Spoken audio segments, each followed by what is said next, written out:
मतलब ये नहीं जैसा आप संसार के अंदर जैसे आप यत्न करते हो किसी चीज को प्राप्त करने के लिए, वैसा यत्न इसमें नहीं करना, क्योंकि प्राप्त करने के लिए किसी यत्न की आपको जरूरत नहीं है और ना आप यत्न से प्राप्त कर सकते। इस चुनरी को आप किसी भी प्रयत्न से प्राप्त नहीं कर सकते। अगर इस चुनरी को आप प्राप्त कर सकते थे किसी यत्न के द्वारा तो फिर कोई समस्या नहीं थी, कोई झंझट नहीं थी, कोई परेशानी नहीं थी। जब चाहते तब प्राप्त कर लेते थे। ना किसी भगवान की जरूरत थी, ना किसी पुण्य की जरूरत थी, ना किसी देवी देवता की जरूरत थी। आपके प्रयत्न से ही ये मिल जाता था। लेकिन ये आपके प्रयत्न का फल नहीं है, ये मैं नहीं कहता हूं, ये कौन कहता है? इसी को सभी महापुरुषों ने कहा, इसी को जिन्होंने जाना है, जिनको ज्ञान है, जिनको उसको समझ है, उन्होंने सभी ने ये बात कही है कि ये हमारे प्रयास का फल है। रामायण में गोस्वामी तुलसीदास जी लिखते हैं, कबहु करुणा कर नर दे इस बिन हित सने। इसको परमात्मा ने करुणा करके दया करके तुम्हें दिए, तुम्हारे कोई पुण्यों का फल नहीं है, तुम्हारी कोई अच्छाई का वो नहीं है, ठीक है ना? कि बहुत बड़ा पुण्य किए थे, बहुत बड़े दान किए थे, बहुत बड़ी भक्ति करी थी, उसके बदले में नहीं मिला, ये उसकी कृपा से मिला। जैसे कोई राजा किसी भिखारी पे दया आ जाए और वो कह दे कि इसको घर मकान और धन दौलत दे दो, उसके पुण्य का फल थोड़ी है, ये उसकी दया के है। सरकार आपको दे रही है ना राशन, वो सरकार की दया है, वो तुम्हारे पुण्य का फल नहीं है, वो फल। इसलिए जो है जिसका खाओ उसकी एहसान रखा करो और मुफ्त का खाओ, मुफ्त का खाने की आदत छोड़ दो, सुखी रहो। जब मुफ्त के खाने की आदत है उससे कोई दुख का कारण, दुख पैदा ही वहीं से हुआ। अगर ये आदत न हो तो हमारा देश पता नहीं कहीं के मारा कहीं जाए। हम लोग बिक जाते हैं दो चावल के दानों पर और दो गेहूं के दानों पर और एक मुट्ठी मूंग की दाल पर। ये बिकने वाले ये क्या देश को चलाएंगे? क्या ये जिंदगी की कीमत समझेंगे? क्या परमात्मा की कीमत समझेंगे? जिनको अपने आप की कीमत नहीं है, जो नेक में टिक जाते हैं। आपको मालूम पंजाब की भूमि वो भूमि है जिसने धर्म के लिए अपनी मां ने सामने अपने बेटों को दीवार में चढ़वा दिया और 2 बेटों को बलिदान हो गया, लेकिन अपना धर्म नहीं छोड़ा। तुम लोग ऐसे हो, एक मुट्ठी चावल और एक मुट्ठी दाल के पीछे तुम क्या हो, ये भूल जाते हो। तब तुम्हारे हमारे दूसरों का राज होता है, नहीं तो तुम्हारे ऊपर किसी का राज नहीं होगा। सबसे पहले तो अपने मन के गुलाम हो, इंद्रियों के गुलाम हो, जिससे मन की गुलामी करके इस चुनरी को बिगाड़ देगा। मैं क्यों बोल रहा हूँ? चुनरी में बिगाड़ने में इसका हाथ है, जो आप आ रहे हो बुद्धि का, ये बुद्धि भ्रष्ट हो जाएगी, भजन नहीं कर पाओगे। भजन करना हो तो अपनी मेहनत से कमाई करो, मेहनत से खाओ। ऐसी कमाई नहीं चाहिए जो किसी की टैक्स की और किसी की बेईमानी की हो, किसी की रिश्वत की हो, वो कमाई नहीं चाहिए। उसके लिए क्या करना पड़ेगा? अपने परमात्मा ने जो आपको दिया है, आपको एक शक्ति दी है परमात्मा ने, पहली शक्ति सबको दी है, कुछ करने की सामर्थ्य, कुछ करने की शक्ति, बल कर्म करने की शक्ति आपको सबको दी है। दूसरी शक्ति आपको भाव की दी है, भाव भक्ति श्रद्धा प्रेम, वो शक्ति भी आपके अंदर विद्यमान है। तीसरी शक्ति बुद्धि की, ज्ञान की है, विवेक की है, वो शक्ति भी आपको दी हुई है। 3 शक्तियां परमात्मा ने आपको दे के भेजी है, लेकिन वो तो तुमने रख दी गहने। बुद्धि भ्रष्ट हो गई ना, तुम्हारा ज्ञान ही भ्रष्ट हो गया। किस में हुआ? बुद्धि भ्रष्ट किससे होते हैं? बुद्धि भ्रष्ट होती किससे है मालूम है आपको शास्त्री जी? बुद्धि की भ्रष्ट, बुद्धि भ्रष्ट हमेशा जो है कामना से होती है। भगवान कृष्ण गीता में सब कामात क्रोधात, क्रोध से पूरा श्लोक है ना, तो उसमें मुख्य जो है वो काम है। कामना में आदमी अंधा होता है, काम में अंधा होता है। अगर आपकी कामना न हो तो बुद्धि भ्रष्ट होगी नहीं, विवेक नष्ट होगा ही। विवेक को खत्म करने वाला, बुद्धि को खत्म करने वाला, ज्ञान को कोई मिटाने वाला अगर तत्व है इस धरती पर तो वो है कामना, इच्छा, काम। ठीक है ना? वो कामनाएं जो है, कामना किसी प्रकार की हो सकती है। फ्री में मिल जाए, कुत्ता पूरे दिन पूछ हिलाता है गेट के सामने, कब कोड डाल दे। ऐसे लोग पूरे 5 साल तक पूछ हिलाते रहते हो, कब कोड डालेगा। वो कोड डाले भी नहीं चला जाता है उससे, तो ऐसे आते। दूसरे के सामने भीख मांगने से कुछ नहीं होगा। भीख मांगने का कारण आपकी कामना, कामना के पीछे आप खुद हो, दूसरा कोई नहीं है। अपनी कामनाओं को समझो, जिस चीज की आवश्यकता है वो परमात्मा पूरी करेगा, और जिस चीज की हमें आवश्यकता नहीं है, आप कितना ही प्रयत्न करना और कितनी कामना करना, वो पूरी नहीं होगी। दूसरे के भीख डालने से क्या कोई धनी हुआ, राजा बना अभी तक? दूसरे के भीख डालने से कोई राजा बना होगा? बताओ। एक टाइम की रोटी तो खा सकता है, पेट तो भर सकता है, लेकिन राजा नहीं बनेगा। जो भी राजा बना है यहाँ पर वो अपने पुरुषार्थ और मेहनत से बना है। ठीक है? नया साल अंग्रेजी वर्ष में 2026 आज शुरू हुआ है, 1 जनवरी। आज का कैलेंडर बदल गया, अंग्रेजों का जो कैलेंडर था वो बदल गया, भारतीय नहीं बदला। हिंदुओं की संस्कृति थोड़ी गहरी है। हिंदुओं की संस्कृति पूरी प्रकृति बदलती है, ऋतु बदलती है। ऋतु बदल जाएगी, ठीक है, बसंत ऋतु आएगी, चैत के महीने में पूरी हरियाली आ जाएगी, पतझड़ चले जाएंगे, पेड़ के सारे पत्ते गिरेंगे, पत्ते विदा हो जाएंगे, नए पत्ते आएंगे, हमारे शरीर का खून बदलेगा। चैत्र के महीने में हर आदमी का खून बदलता है, पूरा का पूरा बदल जाता है। इसलिए वेद लोग जानते हैं उसी टाइम में जिनको पुरानी बीमारी होती है, चैत के महीने में सब बीमारी खड़ी हो जाती है। चैत के महीने में पुरानी से पुरानी बीमारी खड़ी हो जाती है, प्रकट हो जाती है, क्योंकि सब परिवर्तन होता है, नई चीज तभी होती है ऊपर आ जाती है। उसी टाइम में उपचार होता है। इसलिए नीम, चैत के महीने में वेद ने कहा कि नीम खाओ। सबको बोला है कि 10 दिन 15 दिन नीम खाओ, और देसी गऊ का घी 1 चम्मच में जरूर लो। थोड़ा सा जो है घी जरूर लो, और नीम खाओ। लेकिन आप तो नीम और देसी गऊ का घी तो भूल गए। रफेंड याद है, रफेंड के साथ साथ में दुनिया भर की मिठाई याद है। जिस दिन एकादशी और व्रत हो उस दिन कढ़ैया उतरेगी नहीं, खूब तली हुई चीजें खाओगे, व्रत जाए भाड़ में, पेट भरो इतना भरा जाता है। व्रत का महत्व खत्म है, पूजा का महत्व खत्म है। ऐसे बताने वाले आपके पंडित पुजारी मिल गए, कथावाचक मिल गए, जो आपको दुनिया भर के टोटके और बीमारियां बता देते हैं। उसी में उलझे रहो, लगे रहो। कोई व्रत का नियम नहीं है, कोई पूजा का नियम नहीं है, कोई उसके साथ साथ परमात्मा की कोई धारणा नहीं है, कोई ध्यान नहीं है, कोई उसके साथ नाम जप नहीं है, कोई स्मरण नहीं है, कुछ नहीं है। सारी विधियों का सत्यानाश। लेकिन सच्चाई को बुराई लगती है, क्या करें? तो बोले बगैर बुरा नहीं जाता। ये भी मानते नहीं हम, धर्मशाला से आना जाए दोनों का नहीं है। तो क्या करें? कुछ तो बोलना पड़ेगा। तो मत मानो, हम अपने आप ही सुन लेंगे, मान अपने आप को तो संतोष हो जाएगा। ये बात तो चेत में अगर इतना करने को फोड़ा फुंसी, बुखार, जुकाम, खांसी, मलेरिया, डेंगू, 4 प्रकार के बुखार है, कोई बुखार नहीं होगा। अगर नीम और घी लिया जाए तो चारों एक भी बुखार नहीं आएगा, चारों। और कोई फोड़ा फुंसी कुछ भी नहीं होगा। हजारों रोग उसी से खत्म हो जाते हैं, 1000 रोग, एक नहीं 1000 रोग उतने से। लेकिन वो हम भूल चुके हैं। तो हमारे उस टाइम में क्या देवता बदलते हैं, हमारे देवताओं का प्रशासन बदलता है, कैलेंडर बदलता है, ज्योतिष बदलती है। ज्योतिष बदलेगी, ज्योतिष में सारे ग्रह बदल जाएंगे। इस साल का कौन सा राजा होगा, कौन सा मंत्री होगा, कौन सा फल का मंत्री होगा, कौन सा वर्षा का होगा, कौन सा विश्व मंत्री होगा, वो सारे मंत्री बदलेंगे। और उसके हिसाब से पूरे साल के अंदर घटनाएं होगी, वो ज्योतिष वाला नहीं देगा।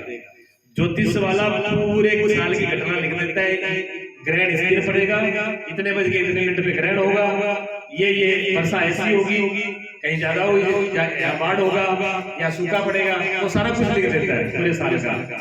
क्योंकि पूरी प्रकृति तब बदलती है, उसको कहते हैं बदलना। अच्छा तुम्हारा क्या बदला? साल तो बदल गया, क्या बदला? भ्रष्ट बुद्धि वाले रात को क्या करेंगे? रात को 12 बजे बदलता है, या तो सुबह जब सूर्य निकलता है ज्योतिष के हिसाब से, जब सूर्योदय होता है तब हमारा दिन बदलता है, तब हमारा कैलेंडर बदलता है, तब हमारी तिथि बदलती है। सूर्योदय के साथ, जब तक सूर्योदय नहीं होगा नहीं बदलेगी। सूर्योदय से चलता है हमारा, सूर्य से चलता है, ठीक है ना? लेकिन इनका क्या चलता है? इनका रात के 12 बजे सारे उल्लू इकट्ठे हो जाते हैं, और वो उल्लू क्या करते हैं? पहले तो नशे में होते ही है, पहले तो अज्ञान के नशे में होते हैं, मूर्खता के नशे में होते हैं, ऊपर से और खाए पिए, कोई भांग पिएगा, कोई दारू पिएगा, शराब पिएगा, पांच बजरा करेंगे, फिर जुआ खेलेंगे, फिर तो थोड़ा बहुत कमाया वो लगा के वो लटकाए घर पे आ जाते हैं। बीवी को आगे बताएंगे नहीं, मम्मी अम्मा को बताएंगे नहीं कि हमने क्या किया रात साल कैसे बदला था। जब बुराई करके आएंगे तो बधाई थोड़ी देंगे ना, रात को आएंगे, सुबह पड़े रहेंगे, सूर्य निकल जाएगा, घर वाले इंतजार करेंगे, सुबह मुबारकबाद दे, नया साल आ गया, वो खत्म उठी ना रहा, रात को खा पी के सो रहे, उसका क्या करोगे? ये कल्चर हमारा नहीं है नशे का। हमारे यहाँ नवरात्रे शुरू होते हैं, देवियों की पूजा होती है। तुम ये ऐसे मत करो छाती पीटती है, ये देवियां बहुत छाती पीटती है, आदमी हमारे सुनता ही नहीं है, हमारा कोई पूछता ही नहीं है, हमारी कोई सुनता ही नहीं है, हम तो ऐसे ही हैं, इन्हें क्या कमाने के लिए आए हैं? आदमी से पूछ लिया करो, पूरे दिन कमाता है क्या करता है? 9 दिन किसी आदमी की पूजा होती है बताओ? बेचारे शिव जी की शिवरात्रि वेटी हो जाती है, 9 दिन की पूजा होती है देवियों की नवरात्र, और साल में 9 तुम्हारी पूजा से साल शुरू हो, देवी पूजा से। अच्छा देवी पूजा का अर्थ दूसरा भी बहुत गहरा अर्थ है। देवी पूजा का अर्थ होता है दिव्य शक्तियों का। हमारे यहाँ पर दिव्य शक्तियों का पूजन होता है, शराब मांस अंडा और मदिरा का नहीं होता। उससे हमारे साथ समय का, हमारे काल का, हमारे देश में जो नववर्ष हो रहा है उसका स्वागत असुरी संपत्ति से नहीं होता है, दिव्य संपत्ति यानी दिव्यता से होता है।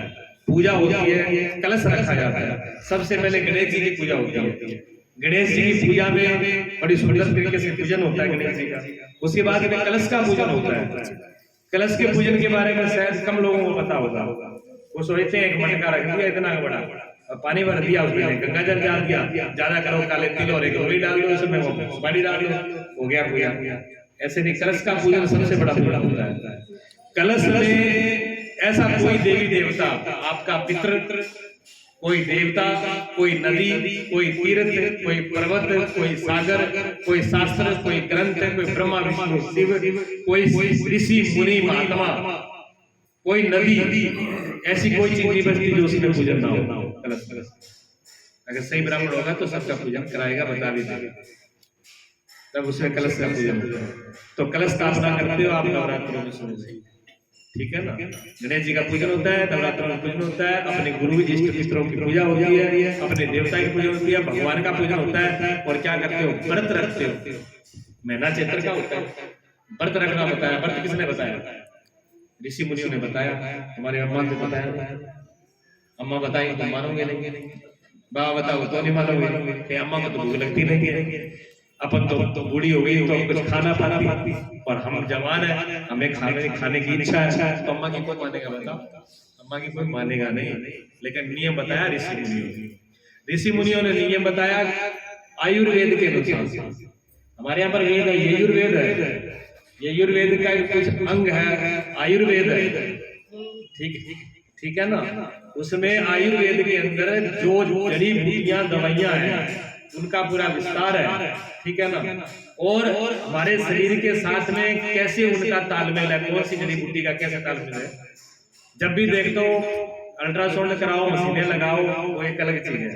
अगर नाड़ी वैद्य के पास जाओगे तो वो हाथ नाड़ी देखेगा, नाड़ी में 3 उंगली रखेगा सामने वाले, ठीक है ना?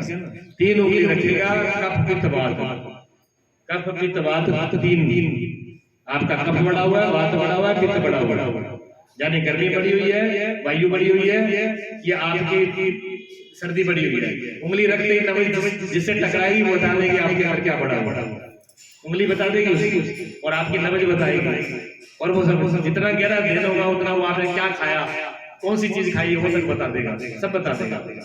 और वैद्य बता के आपको जान लेगा आपके शरीर में ये बीमारी है, आपके शरीर में दर्द होगा वैद्य तुरंत रख के बता देगा, वायु बढ़ा होगा, वायु बढ़ा होगा, आपका दर्द होगा तुरंत बताएगा। ठीक है ना, आप सुनते हो वैद्य ने हाथ रखा कैसे जान गया, अरे वो विद्या है, ठीक है ना, उसका ज्ञान होना चाहिए। हम वैद्य के पास रहे हैं, मैं ऐसे नहीं बोल रहा हूँ, मुझे इसी का ज्ञान है, मैं देख लेता हूँ, ऐसे दूर देख लेता हूँ, वैद्य के साथ रहा हूँ, वो देखा, मैंने अनुभव किया, ये चीजें होती है। तो वो हमारे अंदर तीनों नाड़ियां जब बिगड़ जाती हैं, उनका संतुलन करना होता है, कौन सी खराब है उसके हिसाब से दिया जाता है। तो चैत के महीने के अंदर उन्होंने कहा कि सबसे पहले उपवास रखो, व्रत रखो, खाओ मत, तुम जो पूरे दिन ठूस ठूस के भरते हो, बीमारी का घर है, इसको खाली रखो, खाली रख करके फिर उसमें कुछ जड़ी बूटियों का विधान दिया गया। तो उन्होंने कहा उस टाइम में चैत में खोपड़े नई फूटती है नीम की, नीम खाओगे, पीपल की पत्ती खाओगे, मीठा नहीं खाओगे, देसी गाय का घी लोगे, मठा नहीं खाओगे, दही नहीं लोगे, ये लटर पटर कुछ नहीं लोगे। और आप क्या करते हो, व्रत तो जरूर रखते हो, कुट्टू का पकौड़ा बनाओ और सिंघाड़े का हलवा बनाओ और साबूदाने की खिचड़ी और खीर बनाओ। उसके अलावा क्या क्या बनता है, आलू का, ये दुनिया भर का बनता है, हम देखते यही रहते हैं, तली हुई चीजें तल के, गऊ का तो मिलेगा नहीं, सूर का मिल जाए, और क्या नाम है उधर आते राजस्थान में क्या बोलते हैं, ऊंटनी का मिल जाए, पेड़ का मिल जाए, किसी का घी मिले, वैसे खा के मैं खुद वैसी बेस्ट एक मिनट, चलो एक मिनट। तो ये सब चलता है, हमने खुद देखा है, काट ना काटो तो क्या जानते ना, हमने वो भगवान ने आंखें दी, दिमाग दिया, दिल दिया, शरीर दिया, सब कुछ पता है, तुम क्या क्या करते हो, क्या क्या सोचते हो वो भी पता है, ठीक है ना। ये सारे नियम बनाए गए नववर्ष के। अब हम ये कह रहे हैं कि नववर्ष में बदला क्या, आपका क्या बदला, आपकी वही क्रियाएं हैं, वही खाना, वही पीना, वही राग, द्वेष, वही ईर्ष्या, कुछ भी नहीं बदला और ना बदलेगा। क्यों नहीं बदलेगा बताओ, आप बताइए क्यों नहीं बदलेगा? बदलेगा इसलिए क्योंकि आप नहीं बदले, आप अपने आप को बदल लो उसी दिन से। साल नया नहीं, हर क्षण नया है, हर एक सेकंड, हर एक मिनट, हर एक घंटा, हर एक दिन नया है, कोई पुराना नहीं। रोज बदलेगा, रोज उत्सव होगा, रोज मस्ती होगी। कबीर साहब तो कहते हैं नित्य नूतन अमृत वर्षे, नित्य नया और अमृत की वर्षा होती है। मैं रोज आनंद ले रहा हूँ, रोज अमृत गोदने ले रहा हूँ, और रोज नया होता है, क्षण क्षण नया होता है। कबीर साहब उसमें आनंद लेता है, और तुम्हारे साल बीत गए तो रोते रहते हो, चेहरे पे 12 बजे रहते हैं, चेहरे पे तुम्हारे भी जब देखो। तो ये चुनरी जो है, इस चुनरी को कुछ यत्न से मतलब यत्न समझ में नहीं आया, प्रयास आपको नहीं करना, अपने आप को बदलना है। इस चुनरी के द्वारा अपने आप को अगर बदल दिया तो चुनरी बिगड़ेगी नहीं, तो चुनरी बिगड़ेगी। बड़े भाग मानुष तन पावा, सुर दुर्लभ सदग्रंथ गावा। बड़े बढ़िया से देवताओं को दुर्लभ है, लेकिन अपने आप को एक मुट्ठी चावल राशन कार्ड हुआ, इसको बर्बाद करने के लिए राशन कार्ड हुआ, उसी पे चला जाएगा। जिन्होंने अपनी जिंदगी बार भी कुर्बानी दे दी, भूल गए। चलो बोलने वाले भैया जाएंगे, भजन बोल लेता हूँ आगे। बोलिए सदगुरुदेव भगवान नरतन पाके हरि गुण गाके भव सागर तरियो, फिर ऐसा समय आएगा तुम देखते रहियो, तुम देखते रहियो। पाके हरि गुण गाके भव सागर तरियो। फिर ऐसा समय में आएगा तुम देखते रहियो, तुम देखते रहियो।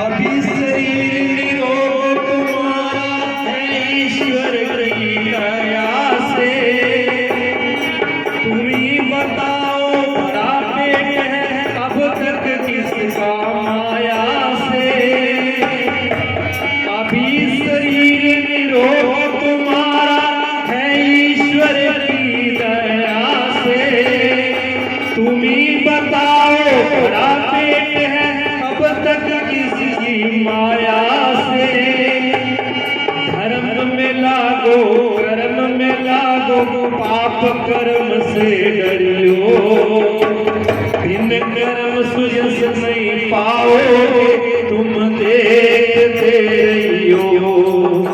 नरतन पाके हरि गुण गाके भव सागर तरियो। फिर ऐसा समय न पाओगे तुम देखते रहियो, तुम देखते रहियो।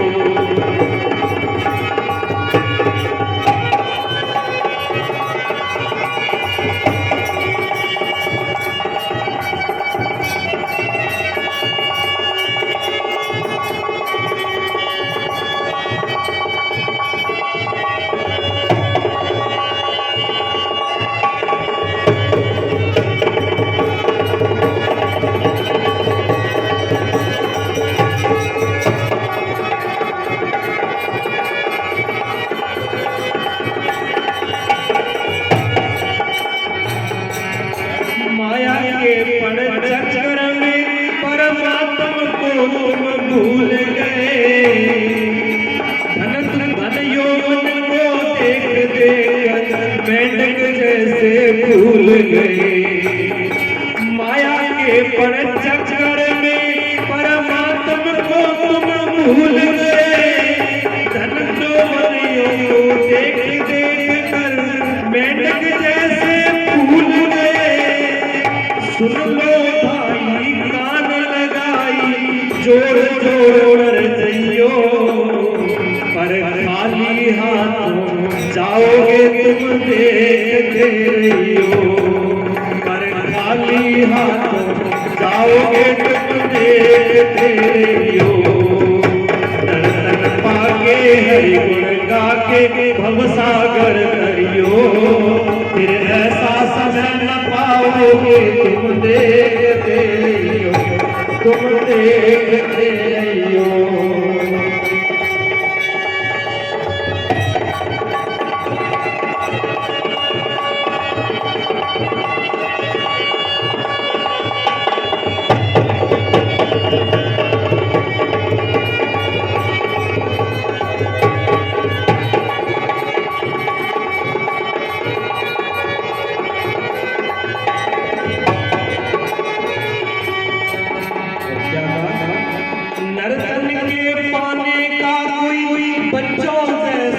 खेल गई जन्म जन्म के शुभ कर्मों का होता जब तक मेल नहीं।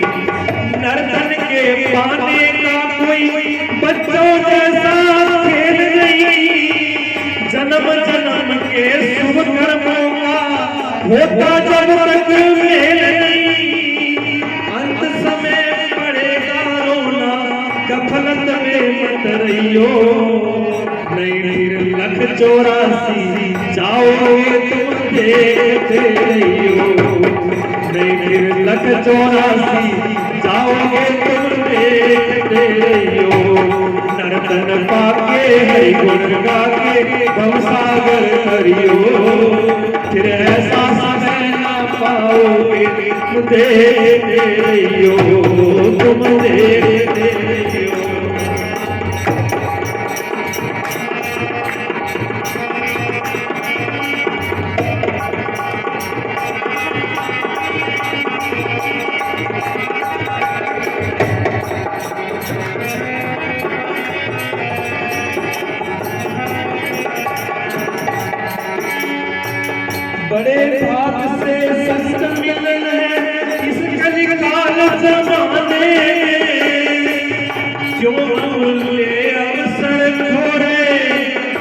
खाने और कमाने में बड़े भाग से संत मिलन है इस कल काल जमाने में।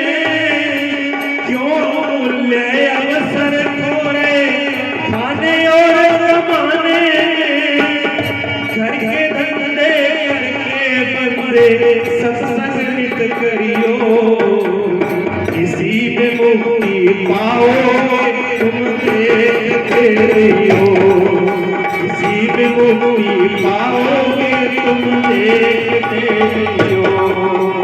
नर नर पाके हरि गुण गाके भवसागर तरियो, फिर ऐसा समय पाओगे तुम देखते रहियो। नर नर पाके हरि गुण गाके भवसागर तरियो, फिर ऐसा समय न पाओ तुम देखते रहियो, तुम देखते रहियो, तुम देखते रहियो। बोलिए श्री गुरुदेव भगवान सच्चिदानंद भगवान।